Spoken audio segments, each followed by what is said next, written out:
Luca came to Cambridge and sought me out in the Department of Genetics. He invited me to take a position in his group in Pavia. I do not know who drew me to his attention, but most probably Professor Sir Ronald Fisher himself, not long retired as head of the department, in which Luca had been a staff member in 1948 to 50, and I had been an undergraduate in Fisher's last year, 1956 to 57. I said that I was interested, but that I would like to make a visit to Pavia before deciding. Luca sent me a railway ticket, and I enjoyed a wonderful trip. Even the wisteria and the Orto Botanico was in full bloom for me. I accepted Luca's offer and met him again at the Second International Conference of Human Genetics in Rome in September. Fisher was there too, and he and I were entertained to lunch in a splendid hotel by Luca and Alba. This was the last time I saw Fisher, who died the following year. Thus it was that at the end of the month, my wife, Caterina, and I packed our belongings and our two young children, Anne, aged 2.5, and Thomas, just 10 months, and set off to drive to Pavia.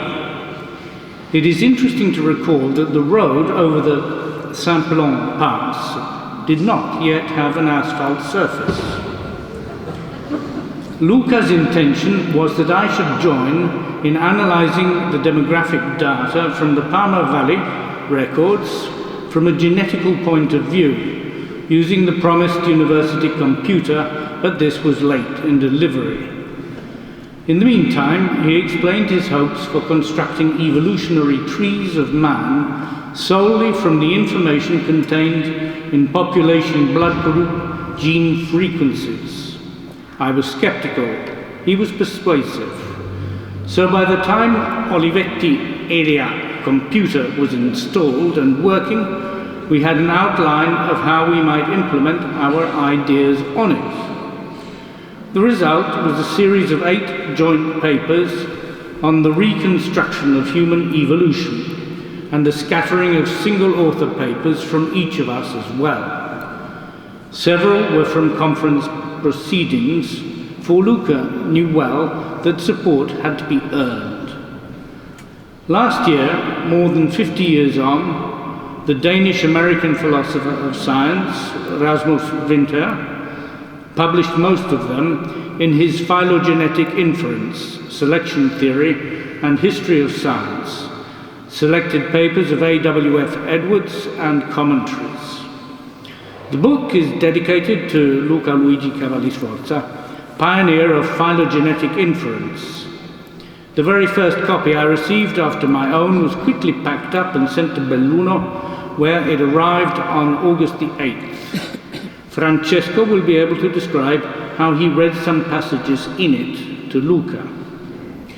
The 3 years in Pavia with Luca were the foundation of my scientific career. He had set me a problem for which a training in statistics and genetics under Fisher might have been preordained. The work involved simply applying the Fisherian methods of model building and maximum likelihood estimation to the ideas that Luca had shared with me. My gratitude is inexpressible. Twice I had the opportunity to pay him public compliments. After I left Pavia, entirely because our 2 elder children by then needed an English education, I spent a year with Walter Bodmer in Stanford, 3 years with David Finney in Aberdeen, and then on to Gonville and Caius College in Cambridge for the rest of my career. But Caius was Fisher's and Luca's Cambridge College. Mine had been Trinity Hall next door. It felt like a homecoming.